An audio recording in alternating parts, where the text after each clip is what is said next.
जोहार दोस्तों, आप सभी को आपका अपना चैनल नाग पूर्णिमा फाउंडेशन में स्वागत है। आज की इस वीडियो में हम लोग चर्चा करेंगे। मुख्यमंत्री हम लोग पहले कर चुके हैं, उसके बाद हम लोग राज्यपाल कर चुके हैं। अब जो मुख्यमंत्री जो है वो क्या अपना अकेले का बात रखता है या उसके साथ कोई सहयोगी रहते हैं? वो जो कुछ भी नियम बनाते हैं क्या वो अकेले बनाते हैं या उसका एक जो समूह है, उसका एक गुट है, उसका एक टीम है?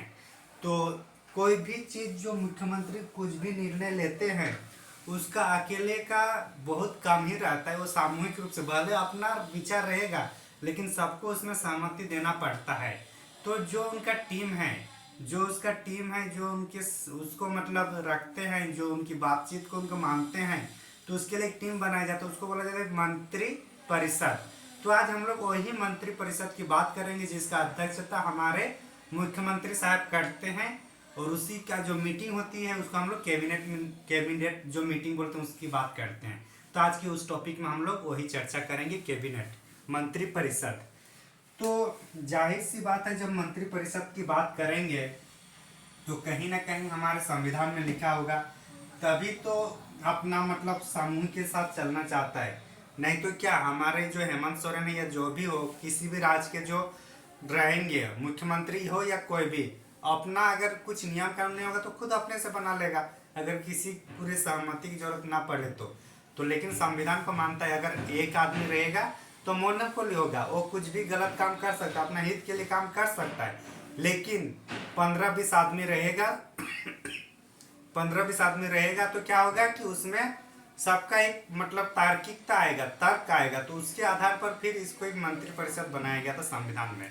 तो उसी का आज हम लोग बात करेंगे, राज्य मंत्री परिषद। चूंकि हम लोग झारखंड राज्य के पॉलिटिक्स पढ़ रहे हैं तो क्या है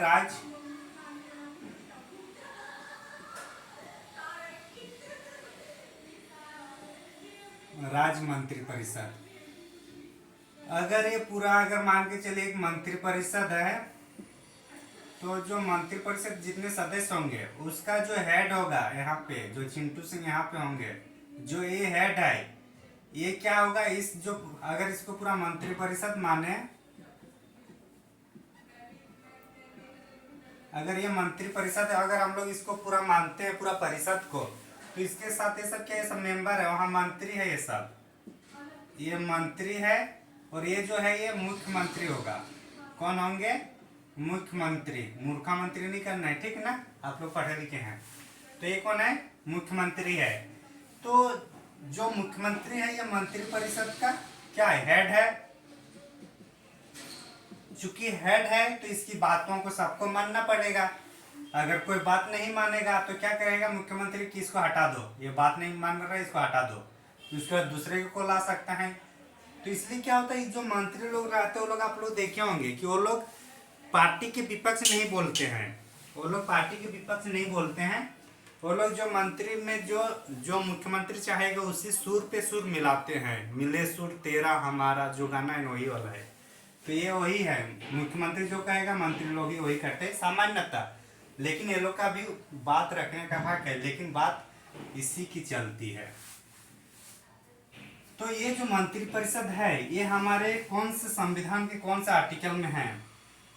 तो अगर इसकी बात किया जाए तो हम लोग का आर्टिकल 163 में है। 163 में मंत्री परिषद की बात किया जाता है। और 164 आर्टिकल 164 ये कहता है कि जो मंत्री परिषद होगा उसका हेड कौन होंगे? 164 में उसका हेड होंगे हमारे मुख्यमंत्री। तो जैसे हम लोग कल क्या देखे थे कि जो राज्यपाल है, राज्यपाल और मंत्री परिषद के बीच में करके काम कौन करता है? मुख्यमंत्री। तो हम लोग ये पढ़ चुके पहले, फिर ये पढ़े, और आज हम लोग इसका चर्चा करेंगे, इस सेगमेंट का, मंत्री परिषद का। तो इतना समझ में आ गया कि आर्टिकल 163 में मंत्री परिषद का जिक्र है। 164 में मंत्री परिषद होगा, उसका एक अध्यक्ष होंगे जिसकी बातों को राज्यपाल को मानना जरूरी है। और ये किसमें लिखा है? 164 में। तो इतना तो समझ में आ गया होगा, उम्मीद करता हूँ आप लोग को। तो जब मंत्री परिषद होंगे तो एक्चुअली जैसे कि हम लोग सेंट्रल गवर्नमेंट में देखते हैं, वहाँ मंत्री परिषद होता है, कैबिनेट होता है और राज्य मंत्री होता है। तो उसी तरीके से राज्य मंत्रिमंडल में भी 3 हम लोग का मंत्री देखने को मिलता है। एक कैबिनेट मंत्री, आवाज ज्यादा आ रही है क्या? बाहर का थोड़ा नॉइज, बाहर में काम चल रहा है। तो कैबिनेट मंत्री है, दूसरा है हम लोग का राज्य मंत्री, और जो है हम लोग का और एक मंत्री है हम लोग का उप मंत्री। तो इस टाइप से भी मतलब हम लोग को देखने को मिलता है। कहाँ पे? राज्य मंत्री परिषद में। तो जो भी मंत्री होंगे, जितने भी मंत्री होंगे, ऑल मिनिस्टर,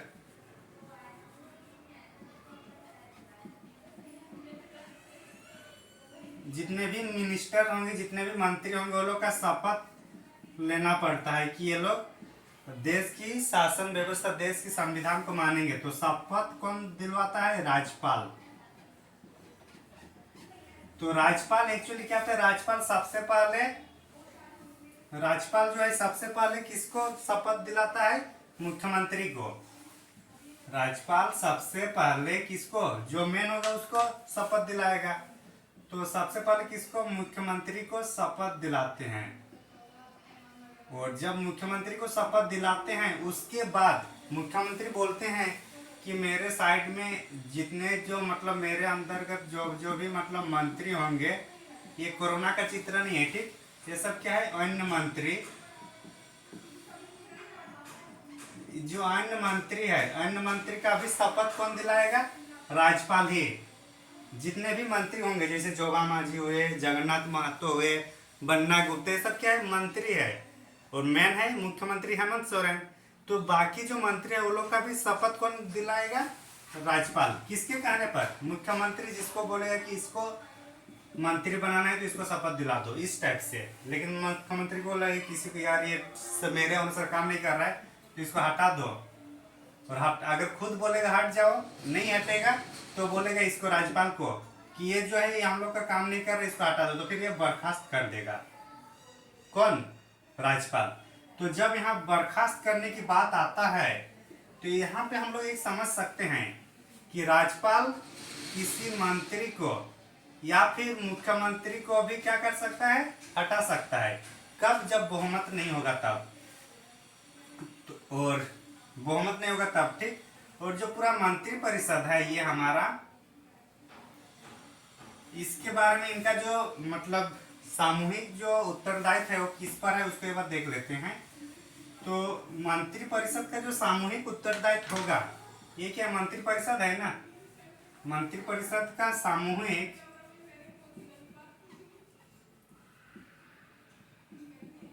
उत्तरदायित्व, सामूहिक उत्तरदायित्व किस पर होगा? विधानमंडल पर। विधान मंडल किस पर होगा? विधान मंडल पर ना।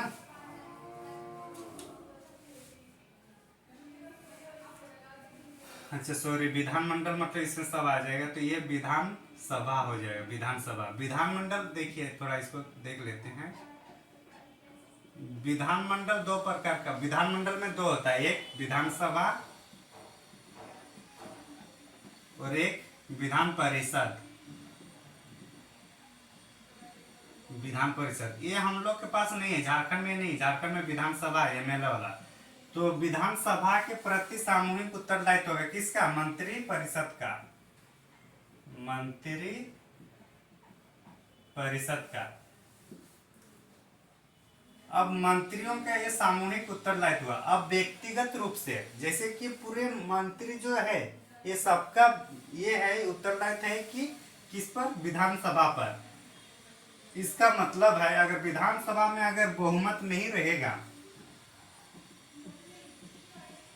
अगर विधानसभा में बहुमत नहीं रहेगा, अगर किसी का वैल्यू किसी क्षेत्र में नहीं है, तो क्या उसको वहां रख सकते हैं? नहीं रख सकते। अभी हम लोग जनरल में भी तो बात करते हैं, अगर मान के चलिए किसी का वैल्यू है ही नहीं, तो ना तो रहना चाहता है ना ही कोई उसको रखता है। वही चीज है, जब विधानसभा में वही रह सकता है जिसका पावर है, जिसका कॉन्फिडेंस है, जिस पर बहुमत है, जिस पर जनता उसको बहुमत दे चुका है वही। लेकिन अगर जब बहुमत खो जाएगा तो फिर ये इसके प्रति सामूहिक उत्तरदायित्व नहीं रख पाएगा और अंततः ये कोलैप्स हो जाता है। तो ये हम लोग देख लिए विधानसभा। अब व्यक्तिगत रूप से व्यक्तिगत उत्तरदायित्व,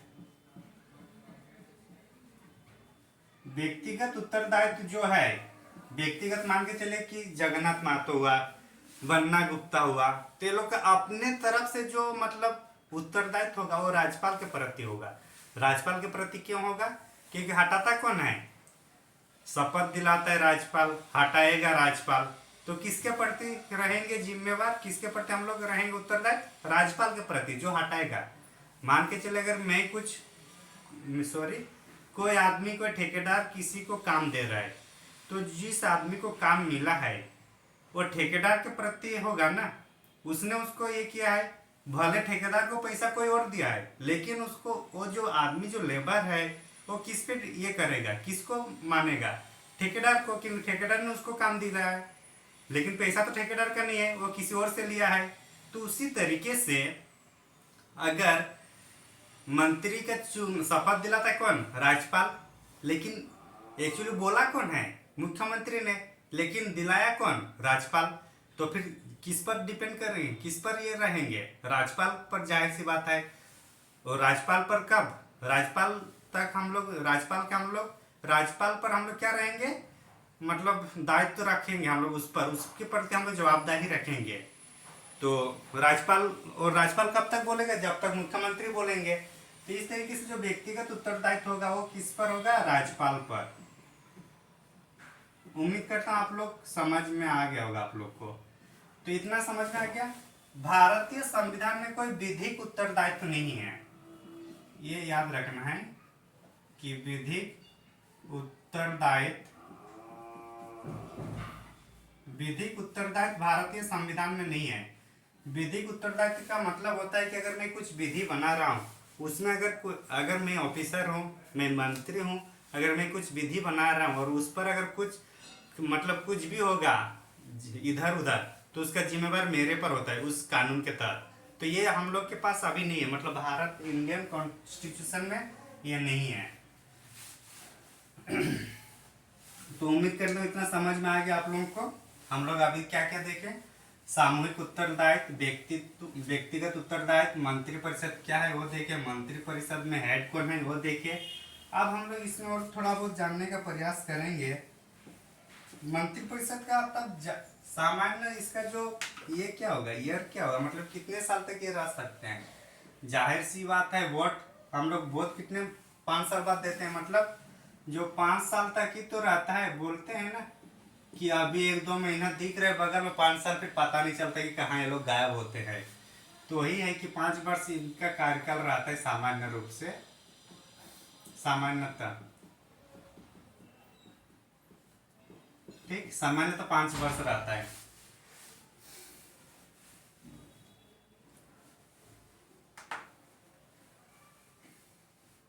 आगे अगर इसको देखा, आर्टिकल 365 एक आर्टिकल है,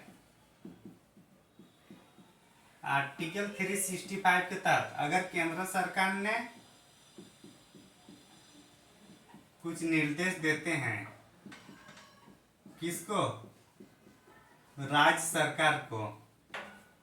केंद्र सरकार किसको निर्देश दे रहा है? राज्य सरकार। लेकिन राज्य सरकार उसको मानने से इनकार कर दे उस निर्देश को, तो केंद्र सरकार चाहे तो वहां पे फिर ये क्या कर सकता है? राष्ट्रपति शासन लागू कर सकता है। तो इसका मतलब है अगर सेंट्रल गवर्नमेंट राज्य सरकार को कुछ बोले, कुछ नियम कानून बनाने बोले, कुछ निर्देश दे, और राज्य सरकार अगर उसको नहीं मानता है तो अभी राष्ट्रपति शासन लागू हो सकता है। लेकिन ये मतलब ये संघीय व्यवस्था का ही पार्ट माने, ये क्या माने कि भारत में अब तक एक भी बार इस प्रावधान के तहत राष्ट्रपति शासन नहीं लगा। 365 आर्टिकल के तहत राष्ट्रपति शासन नहीं लगा।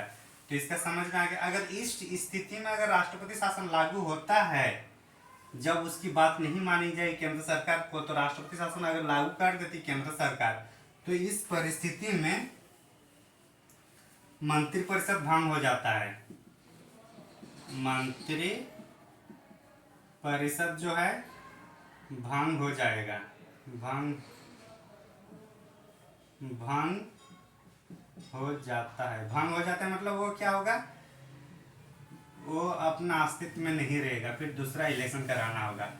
तो इतना समझ में आ गया हम, जहाँ तक मेरे को लग रहा है। और कहीं कुछ डाउट होगा तो जरूर कमेंट कीजिएगा, ठीक है ना। अगर इतना समझ में आ गया तो फिर आगे थोड़ा हम लोग चर्चा करते हैं। तो इतना समझ में क्या है कि जो मंत्री परिषद जो है ये लोग क्या करते हैं, नियम कानून जो है इसी से बनता है, लेकिन इसमें ज्यादा जो रोल रहता है हमारे मुख्यमंत्री का रहता है। कुछ कुछ आर्टिकल है उसको एक बार हम लोग देख सकते हैं। 163 में अभी हम लोग देखे थे, इसमें क्या होगा, मंत्री परिषद का गठन। आर्टिकल 163 के बाद 166 के तहत सरकार की, कौन सी सरकार है, हाँ राज्य सरकार होगा ना, राज्य सरकार की कार्यों का संचालन होगा किसके तहत, 166 के तहत। आर्टिकल 166 के बाद अगर 167 की बात किया जाए तो 167 में मुख्यमंत्री को राज्यपाल को सूचना प्रदान करने के लिए कर्तव्य। एक्चुअली क्या होगा कि राज्य में क्या हो रहा है क्या नहीं हो रहा है, और राज्यपाल तो हर घर में जाकर नहीं पूछेगा कि खिड़की खोलेगा और बताओ क्या घर में कुछ प्रॉब्लम हो रहा है, ऐसा तो नहीं करेगा। तो राज्यपाल किसको पूछेगा, डायरेक्ट मुख्यमंत्री को पूछेगा कि जो राज्य है उस राज्य में क्या हो रहा है, कहीं कुछ हो तो नहीं रहा है, कहीं कुछ नियम के विपरीत काम तो नहीं हो रहा है, कहीं कोई महिलाओं को जला दिया तो नहीं जा रहा है, कहीं कुछ लोगों को शोषण तो नहीं किया जा रहा है, सब पूछता है कौन, राज्यपाल। तभी तो बोला कि आज राज्यपाल बुलाए हैं मुख्यमंत्री को। तो ये कौन सा है, ये इसी आर्टिकल की बात किया जाता है, आर्टिकल 167। ये राज्यपाल का अधिकार है राज्य के बारे में मुख्यमंत्री साहब से जानने का, और ये जानने का तो ये मतलब इसका कर्तव्य भी होगा कि ये बता दे, ये कर्तव्य भी होगा मुख्यमंत्री का कि वो राज्यपाल को बता दे सीधा सीधा कि मेरे राज्य में क्या चल रहा है क्या नहीं चल रहा है। अगर समझ में आ गया तो ये हम लोग का मंत्रिपरिषद मान के चले आप लोग का हो गया, जो परीक्षा के दृष्टिकोण से इम्पोर्टेंट है। लेकिन इतना भी जल्दी क्या है, और एक टॉपिक देख लेते हैं। आप शासन व्यवस्था पढ़ने जा रहे हैं, power, polity equal to power, polity equal to power. तो जिसके पास जितना पॉलिटी के नॉलेज है उसको उतना पावर है। भले अलग बात है कि नेता लोग पावर कर रहे हैं, और इसलिए क्यों कर पा रहे हैं, क्योंकि हम लोग के पास ये जानकारी नहीं है। हम लोग इस पे जानकारी तो रख सकते हैं लेकिन हम लोग इसका यूज नहीं कर पा रहे हैं, इसका हम लोग यूज नहीं कर पा रहे हैं। तो पावर कहाँ, हम लोग अपने हाथ से छोड़ दे रहा है। और अनपढ़ 8 क्लास 10 क्लास 12 क्लास के लोग यहाँ पावर है, और लोग के पास पावर है 8 10 12 के पास। लेकिन हम लोग यहाँ क्या किए हैं, PhD, MPhil, BTech सब किए हुए हैं, लेकिन हम लोग इसको आज तक यूज नहीं कर पाए, इसलिए हमारे पास ये नहीं है। तो इसलिए पॉलिटी को स्ट्रॉन्ग कीजिए, पावर अपने आप आएगा। पॉलिटी को स्ट्रॉन्ग कीजिए, पॉलिटी को यूज कीजिए, पॉलिटी को अपने क्रियान्वयन कीजिए, तो फिर पावर आपके हाथ में आएगा, समझे। तो इसलिए पढ़ना जरूरी है, क्योंकि लड़ना है किसके प्रति, हमारे अधिकार को प्राप्त करने के लिए। क्योंकि ये रामराज नहीं है कि आपके अधिकार को भगत ने इसे छोड़ देगा, भरत ने। वो अलग बात था कि भरत ने उस टाइम राज सत्ता को ये नहीं कर पाए, अपने भाई के लिए रख लिए, लेकिन अभी वो राज नहीं है, अभी आपको लड़ना पड़ेगा, और लड़ने के लिए पढ़ना पड़ेगा।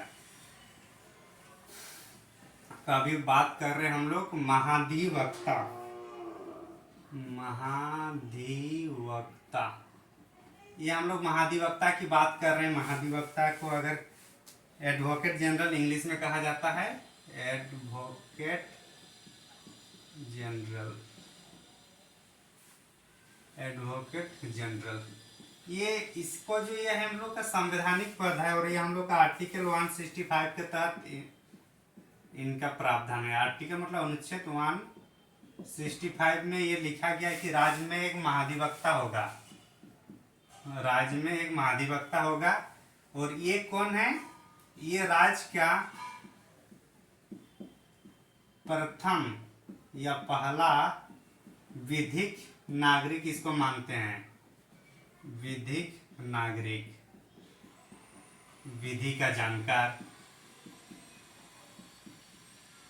विधि का जानकार। ये कौन है? ये महाधिवक्ता कौन है? जैसे कि आप लोग सुने होंगे कि जो हाई कोर्ट या सुप्रीम कोर्ट में जो स्टूडेंट की ओर से जो वकील जाता है, सॉरी वकील जो रहते हैं और उसके विपक्ष में सरकार की वकील रहती है, तो जो सरकार का जो वकील है वो क्या सरकार किसी को रखता है पैसा देकर? वो तो पैसा देकर तो रखता है, लेकिन वो जो सरकार की ओर से जो केस लड़ता है उसी को महाधिवक्ता कहा जाता है। हालांकि कभी कभी सरकार इससे बड़े बड़े लोगों को भी लाते हैं, लेकिन एक्चुअली जो सरकार के द्वारा जो सभी केस का जो लड़ता है, सरकार को कौन लड़ता है? महाधिवक्ता, जो सरकार के केस की ओर से उसको मतलब जाते हैं। तो इसलिए ये किसके? ये सरकार का वकील है, सरकार का वकील। ये सरकार का वकील है कौन? महाधिवक्ता।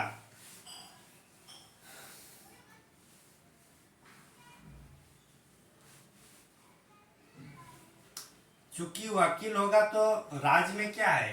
राज्य में कौन है? High court. तो इसका जो योग्यता है ये हाई कोर्ट के जो न्यायाधीश है उसके अनुसार इसकी योग्यताएं होनी चाहिए। योग्यता होनी चाहिए। इसके कार्यकाल की बात किया जाए तो कार्यकाल जो है ये प्रसाद पर्यंत है। प्रसाद पर्यंत किसका? राज्यपाल का। इसका मतलब क्या है कि राज्यपाल जब चाहे इसको हटा सकते हैं, जब चाहे इसका जो पद है उसको पद से इसको हटा सकते हैं। कौन? राज्यपाल। किसको किसको हटा सकते हैं? महाधिवक्ता, क्योंकि ये प्रसाद पर्यंत है। प्रसाद में किसको दूंगा? पूजा का प्रसाद मैं डिसाइड करूंगा, लेने वालों को नहीं, देने वालों को डिसाइड करना होता है मैं किसको प्रसाद दूं। तो वही वाला है प्रसाद पर्यंत। तो राज्यपाल प्रसाद पर्यंत पर इसको रखता है कि इतना दिन तक रहो, काम करो, ठीक ठाक सरकार को सहयोग करो। ये वही है महाधिवक्ता। ठीक, तो ये आर्टिकल 165 के तहत इसको गठन किया गया है। तो इसका काम क्या है? सरकार के प्रति जागरूक करना, सरकार जो है, सरकार के जो केस वगैरह होता है उसको लड़ना होता है। तो ये हमको जब से मतलब राज्य बना है तब से इसको रखना पड़ता है। तो इसी तरीके से अगर प्रथम महाधिवक्ता, झारखंड का फर्स्ट महाधिवक्ता की बात किया जाए तो झारखंड का पहला जो महाधिवक्ता है उसका नाम है मंगलमय बनर्जी। मंगलमय बनर्जी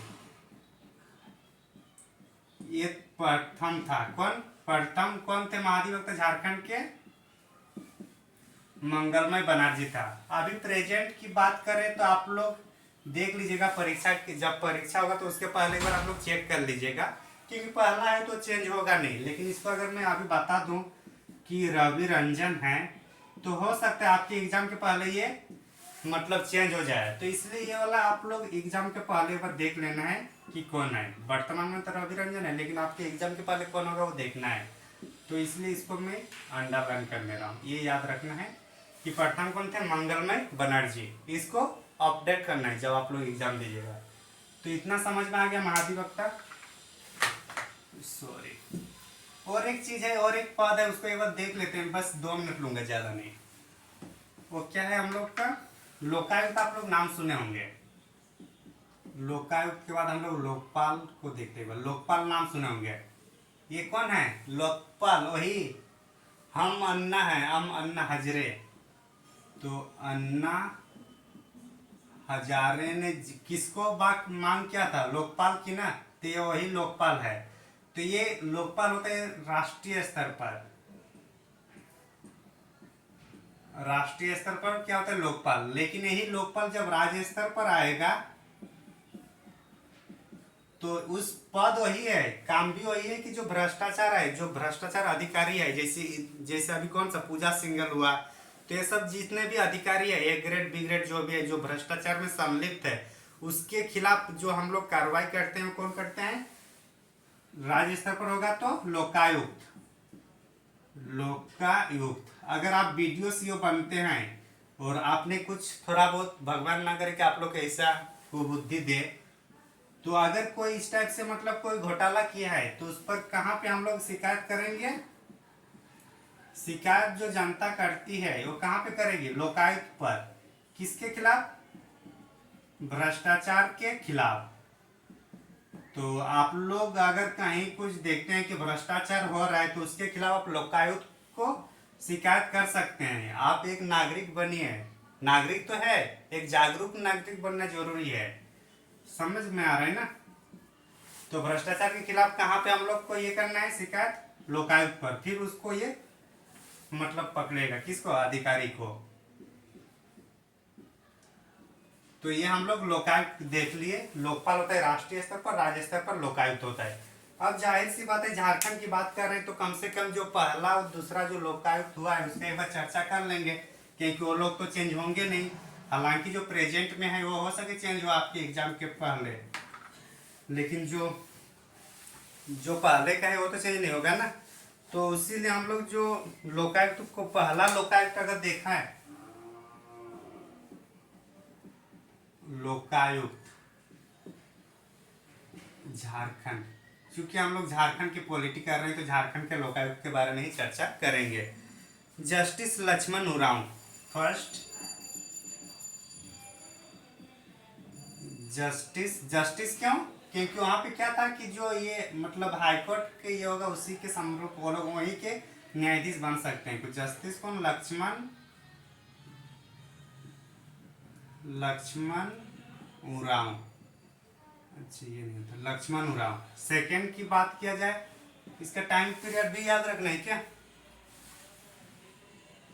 2004 से 2009 तक है। सेकंड की बात किया जाए तो लक्ष्मण उरांव के बाद जो जस्टिस है वो हम लोग का जस्टिस अमरेश्वर सहाय। जस्टिस